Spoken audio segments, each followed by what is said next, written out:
road, bumpy road of love. Down the road, the bumpy road of love. When you think that you're going steady, ain't no wrong you can ever do. There's a way that is up and ready, made for someone just like you. Down the road, the bumpy road of love. Down the road, the bumpy road of love. Let me tell you. I'm Simon Berry. I started the Facebook tribute page to the guys back in 2008, and back in the day I saw Engine 103 times before they finally called it a day. I don't think I've ever had so much fun so consistently for such a long period of time, and I used to travel everywhere to see them all over the place. Still miss them even now, and the fact that we've got something like 1,400 members on the Facebook tribute site for a band that disbanded over 30 years ago tells you all you need to know. Thank you. It was wonderful, and we miss you. See ya.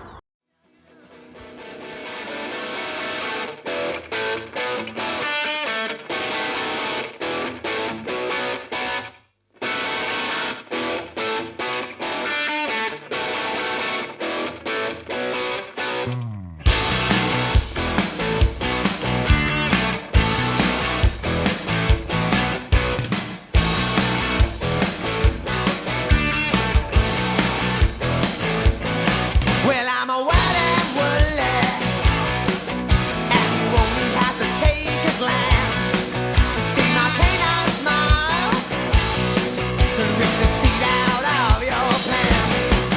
When I'm busy doing nothing, just slouching around, don't you tread on my tail, 'cause I'm a mean hound, a mean hound. Don't lie, people, so you better get it right. I ain't your dog, baby, I ain't your dog. Don't pat me on the head, I've been known to Well, bite. Dave, I'm a that brings some memories back watching that lot. Yeah, nostalgic to see all that, you know. Brings back a sense of pride of what we achieved, and makes me feel old. We're all that way. Yeah. a mean hound. Well, what do you think, Roy? People, so you better Well, that get it brings back a lot of right. memories. Your dog, baby, I ain't your dog. Yeah. Don't pat me on the head. It's frightening, isn't it? It's like another life, really. Well, it's 40 Yeah. years since I first saw the band, and that's really why I'm doing this, you know. Yeah, oh right, bit of an anniversary. Yeah. Right. Don't lie, people, so you better get it right. Your dog, baby. Come on, Pete. Yeah, good memories, happy memories, good times. Yeah. Yeah, Does it seem a long time ago now, or? yeah, it does. Yeah, yeah. I've got Pete with me today, one of the last of the three of Engine, rock band from the 80s and 90s, and we're talking today about those times and music projects he's done since. Hello, Pete. Hello. I've got here guitarist, vocals and songwriter. I've got Dave with me today, and we're talking about his early days in the band Engine. Professional drummer, songwriter, Ish. singer, Ish. harmonica player. Very ish. I'm with Roy today, an old member of Engine, rock band from the 80s and 90s, and we're talking about those days and other things he's done since. I've got here bass player, vocalist, songwriter. The songwriting was always a collaborative thing anyway. Yeah. But we jam a few riffs and whatever, and Ape and Wad would be the main lyric writers, and when we were jamming stuff I might suggest chord changes or stuff like that. Yeah. We've always kind of wrote our own stuff. We did very few covers even at the start. Which is brilliant, you know. Was the music in your life before Engine, really. Yeah. I mean, I did play like a few sort of gigs around social clubs, and I was asked to sort of deputise in a couple of bands. And it was great, you know, it was a real good sort of grounding. You played all kinds of styles. I mean, I probably started about 1978, possibly late 77. When you were 10. I wish. But, I mean, the first gigs I did, I went on the bus because there'd be a drum kit there waiting for you on the stage. I'd put a tie on, a jacket, a nice shirt, a couple of pairs of drumsticks on the bus, turn up, play, and you'd back whoever happened to be on. And I got to play alongside some quite interesting people. There was a guy who'd been in a band called the Marmalade one time, who I think he was the guitar player. They were quite big back in the day. They're not really remembered very well now, but they did some good stuff. I played alongside Les Dennis, the comedian, who not long won New Faces. And he was really nervous actually backstage, and then when he came on stage he was amazing really. It was like this complete transition into this amazing confident comedian once he walked on, so that sort of taught me something. Yeah. You know, what you see on the stage isn't necessarily what's going on inside the person, you know. Before Engine? Well, a little bit, yeah, obviously glam rock springs to mind. You know, Top of the Pops. Yeah. You're sitting at home with your mum and dad. Slade, Sweet, all that. It's amazing how much effect Slade had on people, really, because It's the age, isn't it? The age that you were at when they were on. Yeah, exactly. When they were at their peak. Yeah. And it just had that effect. I know a lot of people my age, you know, think that about all the stuff. I mean, stuff that was on Top of the Pops. Yeah. The glitter stuff. Mark Bolan, Dave Bowie, anything. It was all magical, wasn't it? It was, yeah. For us, I mean, I don't know about for people who were older, maybe thought it was a bit... Well, I thought it was just fun, really. So. Yeah. Because everything had been a bit serious up till then, especially with prog rock and all the rest of the stuff. Yeah. That's it, because Yeah. everyone's talked about punk being the thing that knocked prog rock off its perch, but you know, glam rock probably did it a couple of years earlier, I suppose. But, yeah. Happy days, yeah. And I remember hearing a Chuck Berry song on one of those TV programmes. Right. I think it was Pop Quiz. I think the song was Maybelline, and I just heard this, and the guitar sounded like a car. I don't know how. So old would you have been then, do you think? Probably around about 10, 12, something like that. And So did you have music lessons then? No. I just got hold of a cheap acoustic guitar and started listening, trying to copy things off those old Top of the Pops records. They were the first records we got. My mum and dad bought us a little record player with a couple of... A Melody Old Day was one single. That was one of the first records by Lieutenant Pigeon, and a couple of those Top of the Pops records, which weren't the original artists. They were like compilations with... Elton John was the big noise and all that stuff, I believe. People like him playing on them, yeah, but those versions are stuck in my head, so I don't like the originals now. I like the copies, but yeah, I remember that one of them was Silver Machine by Hawkwind, and I remember one of the first things I learned was the solo to that. And it stood me in good stead because it was listening and trying to learn. There was no books and videos and things back then. So did it come easy then? Or? No, it was quite hard. So it took a while. Yeah, I was about especially 12. learning from your own without going for lessons or anything. Yeah, there was a guy on the telly as well, I seem to remember, called Ulf Garan. He was like a big, I don't know where he was from, like Swedish or something, but he looked kind of Greek or something, I seem to remember. And he had this programme on the TV, on the telly, I think it was Saturday mornings or something, and there was a book that went with that programme with a single in it, and I got that. That helped me.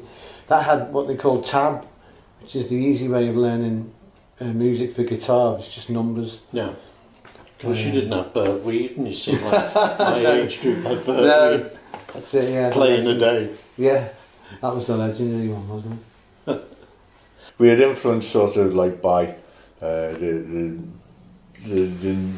new wave of British heavy metal thing was coming through around the 80s, and we were very lucky in Birkenhead to have the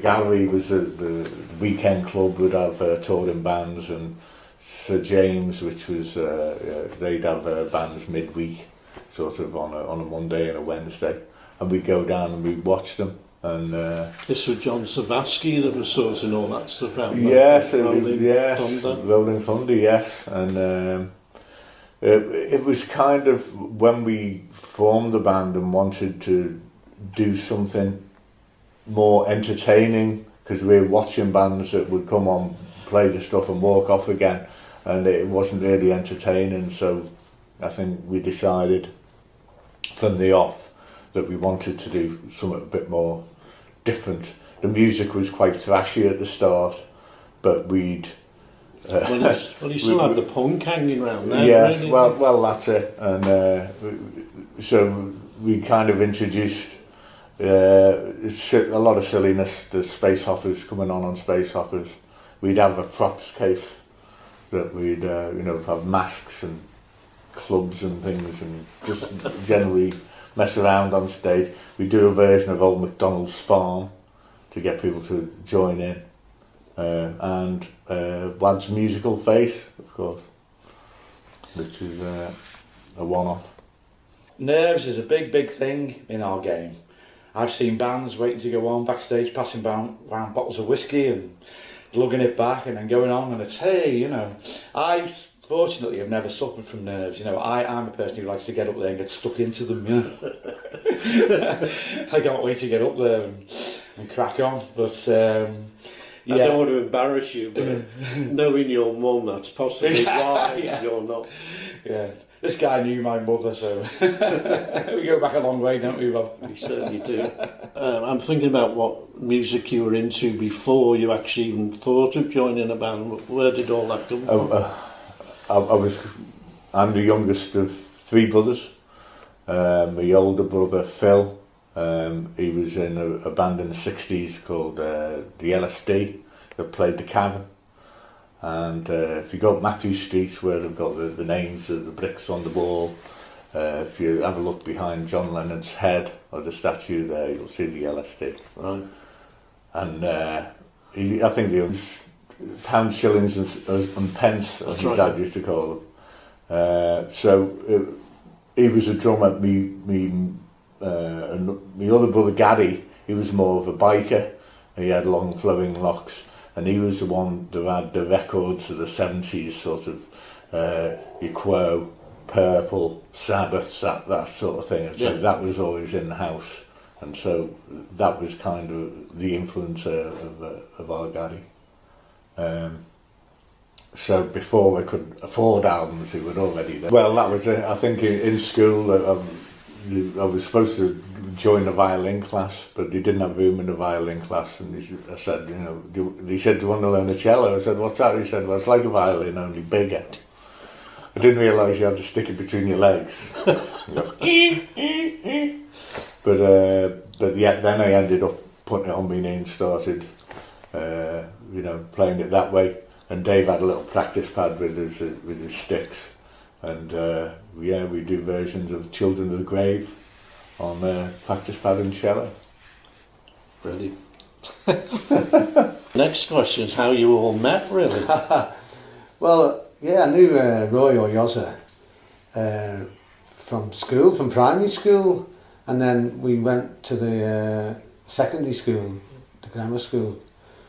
We both ended up in the same class in grammar school, and we we weren't that close at the time.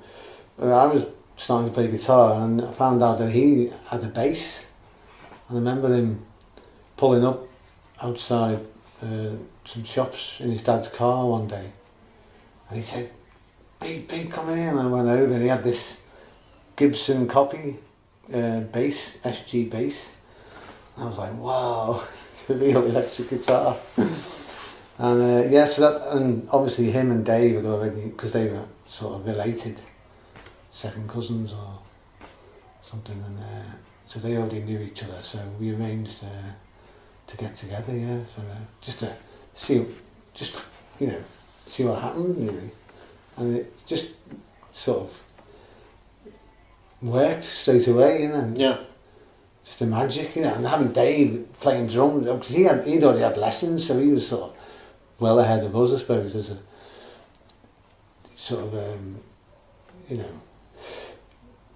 being in control of his art, if you like. And he was doing all these roles, and I was like, whoa, this is amazing, It's the first time I'd ever played with anyone like that. It was magic, yeah. But someone complained, the neighbours complained. So where did you used to meet then? Well, that was in my mum and dad's garage. That was the first one. Right. But then, because the neighbours had complained about that, I think we may have had another one in there, but then we moved to Roy's mum and dad's council house on Brackenwood Estate, and we used to go there every fortnight and play in the front room. But like, they'd go out shopping like Saturday afternoon, and we'd come in with all our amps and drum kit and play for like 3 or 4 hours. Don't know what the neighbours must have thought. So that picture of you actually carrying that huge amp is going into... I mean, I don't know, it was a PA speaker that originally, but it had these amazing speakers in, Celestium G12s, which I ended up putting into my amp. But at the time, it was, it had 4 speakers in that thing. It was like a coffin, wasn't it? That ended up in the back of the van as a seat. No, well, you look like you're struggling with it now. What's the weight on them? Yeah, happy days. Who lived 4 doors up from me. I grew up in a row of terraced houses, 2 up, 2 down, and he played the drums. I think at the time he was with a band called Axis. Phil Caton, his name was. And he used to practice drums in the front room of his house, and when I was again a tiny kid, I used to go and stand by the gate and just listen to him playing all these rhythms and beats and things. And I was just fascinated to listen, and he never knew I was there, so I never got invited in to play them. But I'd just go and stand there for like 10 minutes and listen to him playing, so that's sort of So he actually lived in that row? He lived in the row I grew up in, 4 doors up. And later on he became a member of the Scaffold, the touring band of the Scaffold, who, again, if people don't know, they had a couple of number ones like Lily the Pink and Thank You Very Much. He wasn't with them then, but he became part of the touring band, and so that was factor 2 of what got me into drums, I think. And then probably the big one for me, I was really, really lucky that my mum, we just mentioned, she was massively into music, not like my dad. He could take it or leave it, usually leave it. And so we'd have things like Top of the Pops on every week. And so from being a very tiny child to when I grew up, Top of the Pops Thursday night would be there. And in those days, they had this habit of shoving the drummer to the fore. Yeah.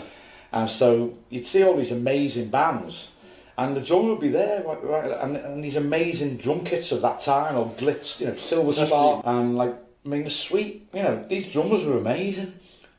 Don Powell, like a real powerhouse drummer, Mick Tucker from the Sweet, and I know guys, like a friend of mine, Brian Dixon, was in the big heavy metal band Cathedral. He'll tell you, Mick Tucker, what a drummer, he's up there with all the greatest. Yeah. And I've spoken to so many drummers who I'm sure would agree with me, and all those guys, and there's a lot of like stomping sort of tom-tom work with that stuff, like Dave Neal, who no one ever remembers from Susie Quattro's band.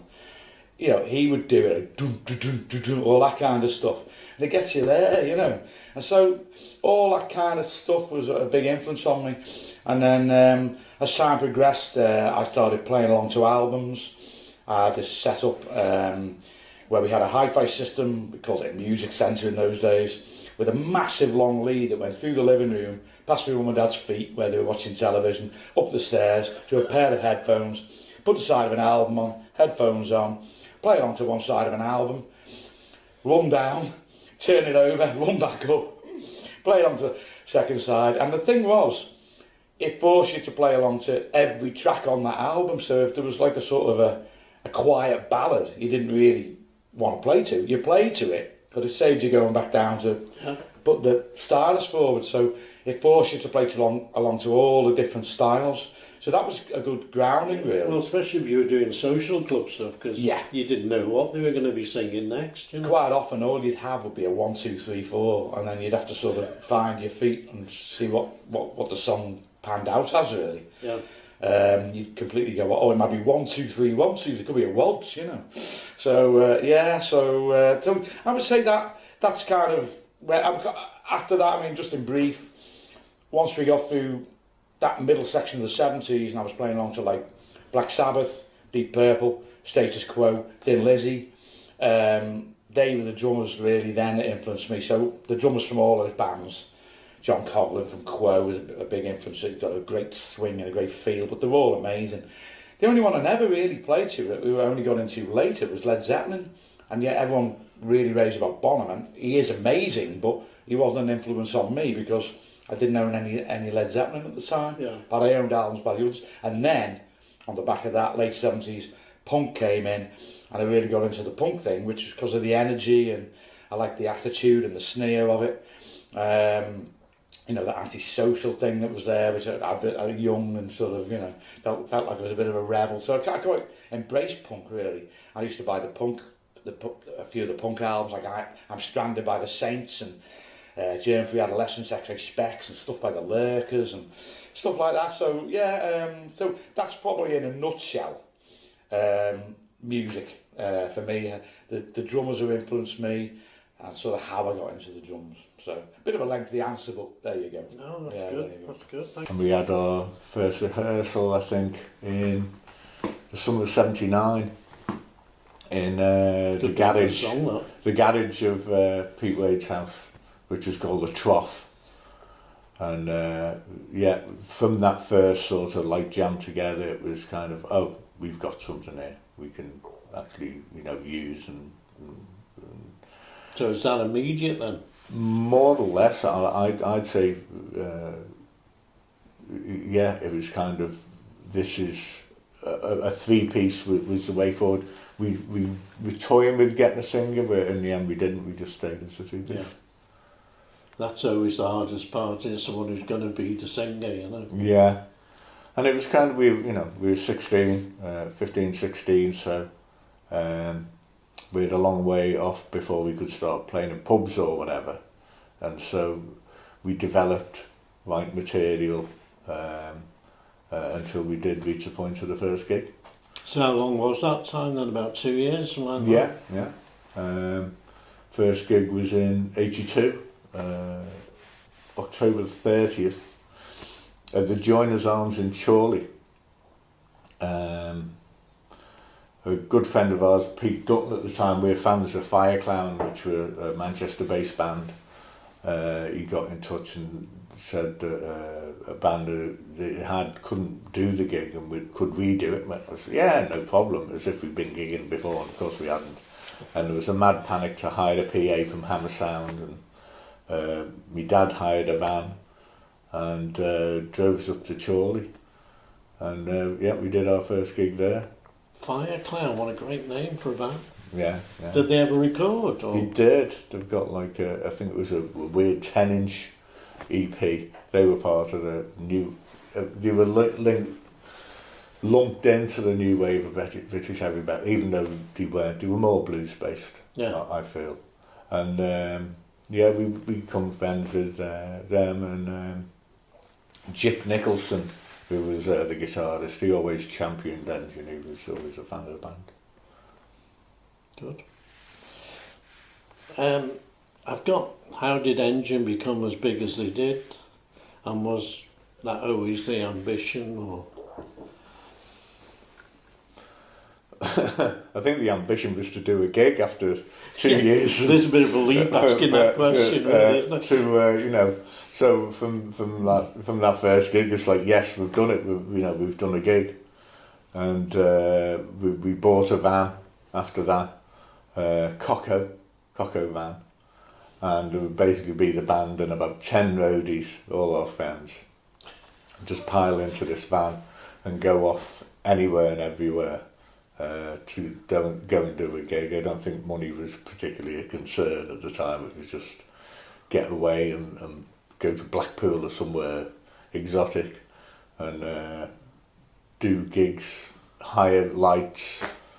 Yes, you know. Well, that's it. It's being young and enthusiastic, which has, you know, well, certainly the young bit has withered away, and the enthusiasm. But yeah, we would literally go anywhere to entertain. Thing is, I mean, there was quite a gap before you actually got out there and played, wasn't there? Yeah, because what we used to do, we used to look at the wall. We'd set up facing the wall and pretend that the wall was the audience, and we'd talking to, you know, and we played this like almost like a gig, you know, talking in between and honing our moves, should we say. And yeah, we did that for 3 years, and it was all very sort of hush-hush. We didn't like tell anyone, and we didn't want anyone to come round and watch, because it was all sort of secret and that. Yeah, because a lot of people think you can just run around the stage without crashing into each other, without working something out before. Yeah. No one sees all that side of things, do they? Yeah. I mean, we were always influenced by, you know, visual bands, you know, from Chuck Berry to Angus Young to Status Quo, ZZ Top. You know, they're all doing something on me, and that was what we wanted to do, to be a real... Because my biggest shock was seeing how much gaffer tape you used to put on the lead so it wouldn't come out of your guitar. Yeah, well, because it was a flying V as well, it was quite difficult. Yeah, we used to use the lead as hitting the strings and doing weird things. Right? So, were you a natural front man, should I say, or did... Well, I've always been cheeky, so I suppose that was the obvious choice in that respect. But no, I mean, I listened to like Noddy Holder, Bon Scott, you know, Noddy Holder, Slade Alive, you know, stuff on there. Yeah, Born to be Wild is probably the best version, actually. Yeah, and it's all that sort of banter with the audience as well. We always wanted to get the audience involved, and I think Slade were like that. Yeah, as I say, music had become very serious just before that. So it was an obvious move, wasn't it, really? Yeah. We always tried to get the audience singing in the first song. That was our thing, really. Right from the off, get them going. So as the years went on, did you think you would become as big as you actually did in the end? Because you were drawing some crowds near the end of... Yeah. In the 90s, anyway. I don't know, I guess it was because it was kind of gradual. Never really thought about it that much. But yeah, we definitely thought that, you know, it could have gone further. It's just lack of support really from a proper record company, I guess. Although we did have, you know, a few releases and things, but I think maybe we should have concentrated more on writing songs than the live show. But everyone, you know, that's how we made our name from the live show. Yeah. Yeah, because right from the off you were determined to write your own stuff, weren't you? Yeah. How did that work? How did you get round that? Because I mean, that would have been a whole new ball game, surely. Because how old were you when you were writing stuff like that? You know. Well, which? When you started writing your own stuff. Oh, right. What, 19, 20? Yeah, just after, once we first got together, which was 79. We were doing things, you know, original stuff, just jamming and things like that. So yeah, the next sort of 3 years. So yeah. So you're another scrambled egg man, were you? Is that isn't that what they call lyrics before you start writing them down? Paul McCartney. Yeah. Yeah. That's a lot of it comes from that. Yeah, you just sing any old nonsense and then record it so you can listen to it back and work something out. You know. I don't think things have changed, to be honest. I think it's still done exactly the same way. Yeah. But Dave was great at writing words. He used to write loads. Go to grammar school, that's why. So.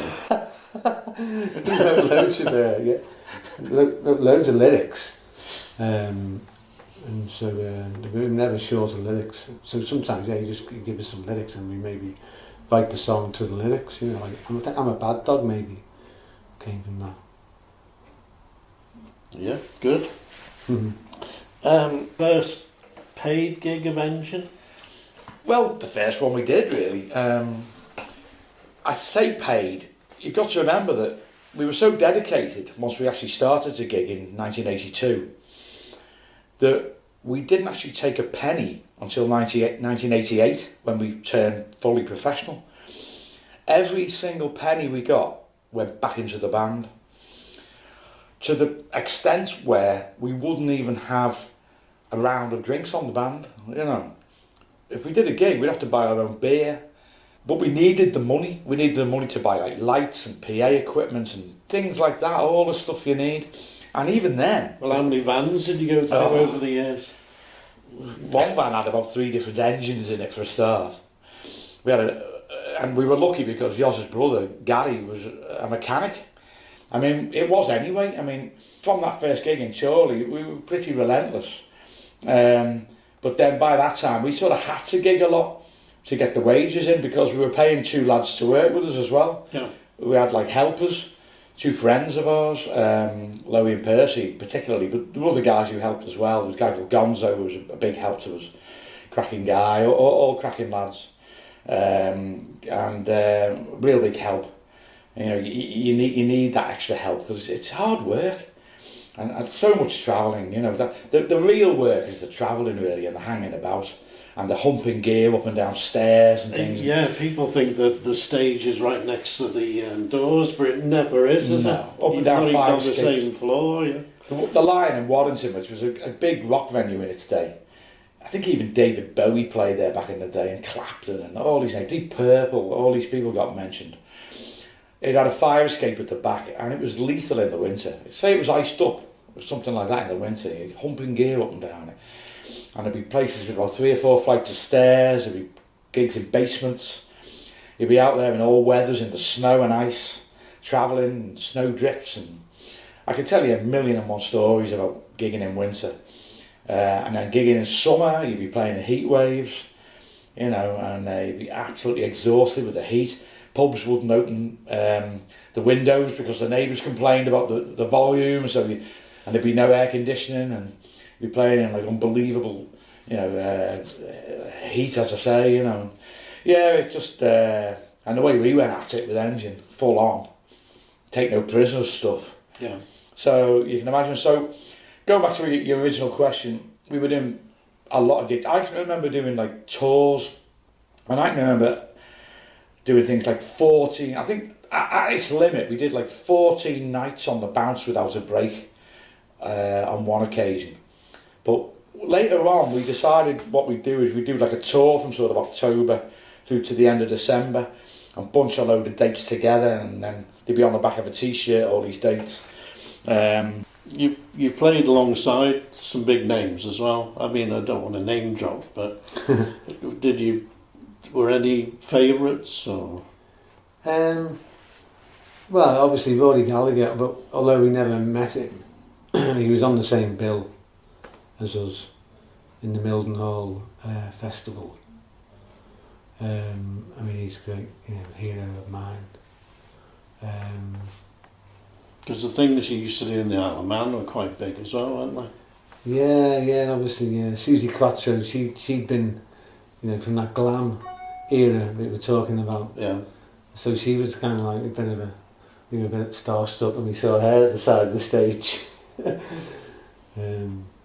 I think everyone was a bit surprised how tiny she was. Yeah, she was still rocking. Well, she still is, I think. Yeah, I think so. Yeah. Still doing it. Yeah, Dave got the best memory. He remembers all the people we played with. He brought me a list. Yeah, I've forgotten. I mean, Canned Heat, that was another one, because we'd all got into Canned Heat at some stage. Yeah. Although it wasn't the original band, they had the drummer Fido de la Pana, Yeah, I was playing lucky enough to see the original lineup. You were? Yeah, Oh wow. in With the bear? 1970 with the bear. Yeah. Wow. On the Al Empire Wilson. and the floorboards were going like this. Music's obviously been all your life, really. Yeah. Yeah. Any regrets or? No, not really. We were really lucky, I suppose. We came out at a time when there was a rock club or pub in literally every town, city. So that's how we started, you know, how we got our name now. We just played all the pubs. You know, they didn't know who we were at first, but Yeah. they let us play. And I don't think there's that many venues like that anymore. It's kind of different, I think, the scene now. This country is particularly good at sort of funding the arts, Yeah. like Yeah. they do in, say, France or Yeah. maybe Germany or somewhere where, you know, they put a lot of money into like nurturing people's talent. And Well, I remember Goes a when long you way. came back from, I think it was France or Holland, and you'd met the mayor and Yeah, you were yeah. treated like royalty. Oh God, yeah, the food was amazing as well. What's the main thing? Yeah. No, yeah, and they had these, you know, rehearsal places you could use, and we ended up recording something for the radio, and we went on the telly. Yeah, it was great. Yeah, over here. Is that footage anywhere, do you think? Well, me and Dave were talking about that the other day, and it must be somewhere, but Yeah, oh, it I is. have It no will be, idea innit? where it is. Yeah. Yeah, because we did something on the telly. A couple of songs. And I remember we had a minibus at the time, taking us to the gig. And what we recorded in the recording studio was being played on the radio in the van. We were like, we Don't made you nearly it! We crash? made it! And then they played REM. And we're like, whoa. I think the music changed as well after a while because it was a bit too thrashy, it was a bit too chaotic, and we became more of a blues-based band to be, not to become more popular as such, but to it's what we want to do basically. Well, we were in a period of like disco by the time we'd really got into playing, hadn't you? So there was only... Well, the 80s was a myriad. People talk about the 80s as this golden era. Well, living through it, it wasn't at the time. I mean, there was Iron particularly. Maiden making some money at it, maybe in England. And Yeah, again, they came out of the new wave with Def Leppard as well. They, and I suppose we were quite naive in as much as we thought that, you know, we could do it ourselves, or we didn't need management, or it wasn't. We were friends rather than being a manufactured group sort of thing. You were very faithful to the bikers scene as well, really, weren't you? Yeah, and again, that was just came out of going anywhere and playing anywhere, even if it's a tent in the middle of a muddy field. Yeah. But I think the bikers booked us more because of the name than anything. I'm thinking back where you are now, and there was a lot of keyboards in bands. And There stuff was. there. We weren't really into keyboards, and we didn't really know anyone. I mean, we did know someone because Roy, Yozzer, could play piano. Something a lot of people don't realise is he started out as a piano player, and that gave him a really good grounding in music because he really knows his music. Yeah, I've seen Roy play Green Onions. Yeah, that's right, yeah, Green Onions, probably seeing the MGs on that tiny little Casio keyboard. Sounds absolutely amazingly authentic, you know. Yeah, so he started and he went off to the cello. And then I remember when he used to come round to my house and he retuned the cello. This is before he ever owned a bass. And he put the cello over his knee and played this cello like a bass, you know. And I'd sit there with like a little snare drum with a plastic, like rubber sort of pad on it. And we'd be doing like Children of the Grave by Black Sabbath, and he'd be dun dun dun dun dun dun on this cello, you know. And then when he could finally afford a bass, he got this, I think it was a K, which I think Woolworths used to sell. SG copy bass, which was great, and that's what he used on that first session with Wad. We were sort of trying to find our feet with the band, where we were going with it, trying to write material, and we were wondering about what we were going to do about singing, because nobody wanted to sing. And then finally Wad became the singer, But in the very, very early days, Yozzer was doing a little bit of singing as well. So was that a set thing almost right from the beginning to do your own material? Yeah, we did dabble with covers, but you know, things we were really into. But we were just sort of into writing songs, really. And all of us got involved. I mean, I was quite heavily involved in the lyric writing. And Wad would write a lot of lyrics. Yozzer occasionally would put something forward as well. Later on, more Yozzer got involved in the songwriting side. But it was, I would say, chiefly me and Wad, with Yozzer pitching in here and there with a few bits and bobs, you know. But a lot of the stuff was written from just jamming around. Yeah. And that's quite common. I mean, I've seen Aerosmith being interviewed, and they said a lot of their songs come from jams. And then you just take the best bits and the stuff that works the best. And what would often happen is we'd record sessions, jam, I'd take the tapes away, and sometimes Pete would just sing sort of what I would describe as like gobbledygook, you know, anything over the top. And then I'd listen to what he'd sung, and then I'd come up with lyrics that fitted the way he'd sung, you know. So that was, I make it sound easy, which but you know, that's obviously I suppose a lot was written on the road as well, wasn't it, in the van? And sometimes I'd be going there on some, you know, long trip to Scotland or something, and I'd have the pad out, you know, and you'd be coming up with lyrics and things like that. Yeah, that could happen, you know, because there's a lot of downtime with gigging, you know. So, as I'm sure anyone in the game would know. Wrapping up the band must have been a big decision. Yeah. Sadly, I think it had run its course. I think it's easy to look back and say this and that, but you know, I mean, would you say you find it hard to find places to even play, whether you wanted to or not? You know? Yeah, the venues. I don't know. It just seemed to be dying, and yeah, I think we sort of, I don't know. Come to Did you always like that lineup though, the three-piece thing? Have you always liked that? Well, that's kind of what we grew up with. So yeah. I didn't really know anything else till later.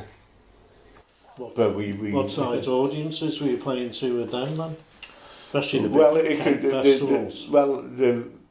To get to the bigger festivals, you had to play the smaller regional valleys, and so you'd be playing to like 50, 100 people who would camp out in snow and ice sort of thing. They were a hardy bunch.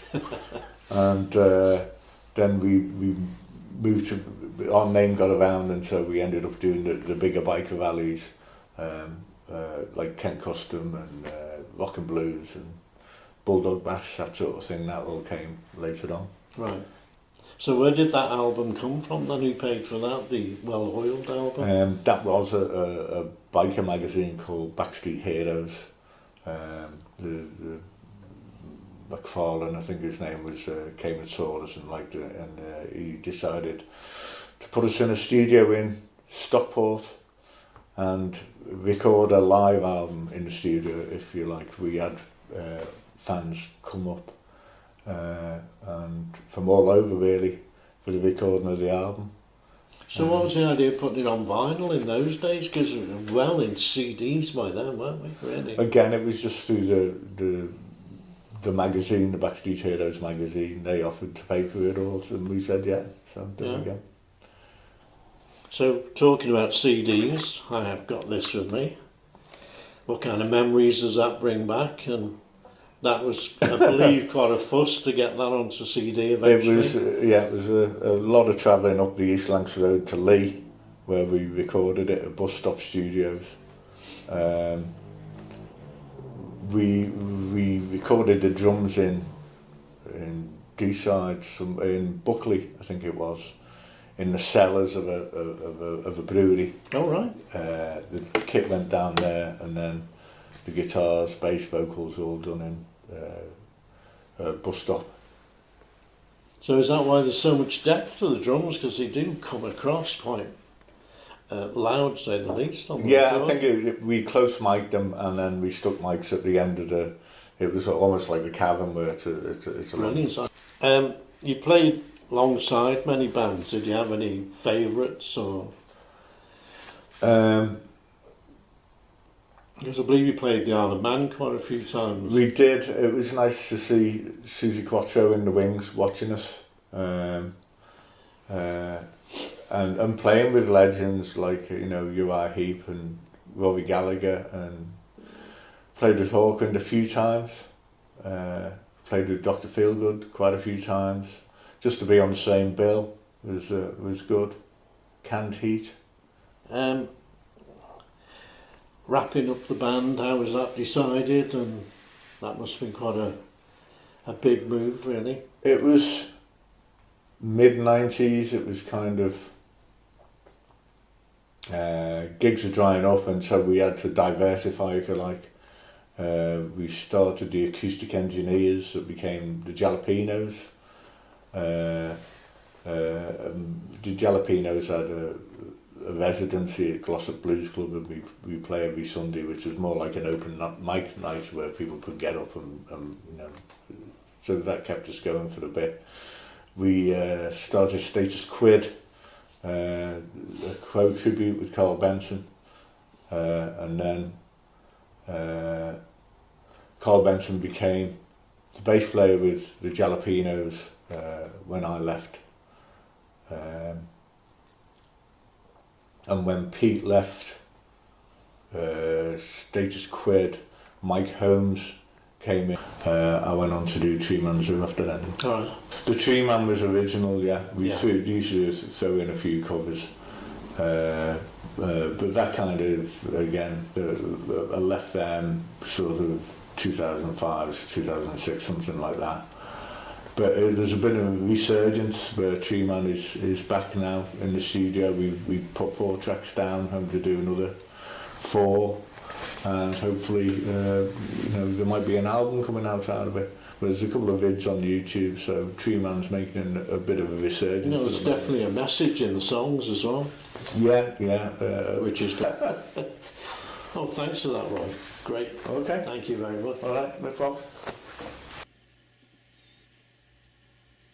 Over the years, played with many big bands. Okay. Any favourites? This is the list that I've come up with. The Mavericks, Bad Manners, the Yardbirds, the Stereophonics, the Manic Street Preachers, Rick Astley, Paul Heaton from the Beautiful South, Susie Quattro, Uriah Heep, The Sweet, Big Country, Dr. Feelgood, the Pirates, the sensational Alex Harvey Band, Pat Travers, Walter Trout, Canned Heat, the Steve Gibbons Band, Doc Cox, also known as Ida Biggin, the Handsome Beasts, John Otway, Molly Hatchet, Ruby Turner, the Snakeskins, the Nashville Teens, Hawkwind, Doctor and the Medics, Rory Gallagher, Snowy White, Dumpy's Rusty Nuts, the Tigers of Pantang, the Vibrators, the UK Subs, Dan Reed Network, Little Angels, the Groundhogs,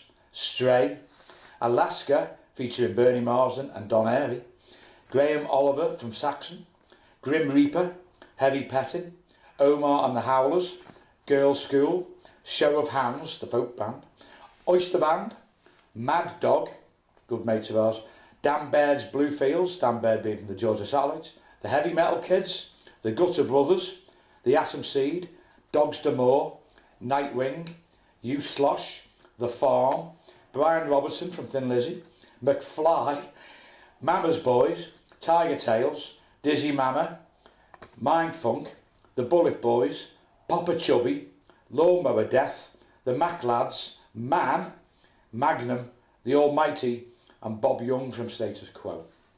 Wow, what a list. And that's just a few of them. It was decided between us that it was time to give it a rest. I mean, you know, we could have always returned to it if we wanted to. So that option was always there, but we thought we'd give it a rest and quit gigging, not just keep it going on a bit of a now and again thing. I remember Wad saying he'd rather just cut it because he had a new project he wanted to start, and I thought, well, yeah. Obviously, the Jalapenos are still a going concern now.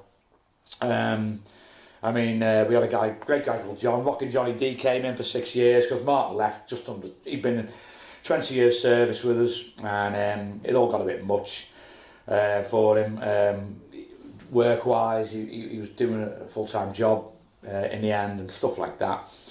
And so we brought in Mocky Johnny D, and then about a year or so ago he left, and now we've got a female bass player called Mandy Bruce, who's fantastic.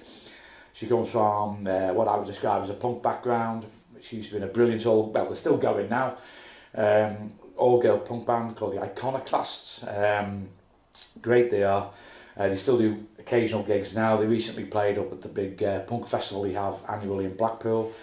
And she's brought a real driving style to the band. I'm loving the band at the moment. We have with Mandy on board, and so the current joke is that we're running on girl power now.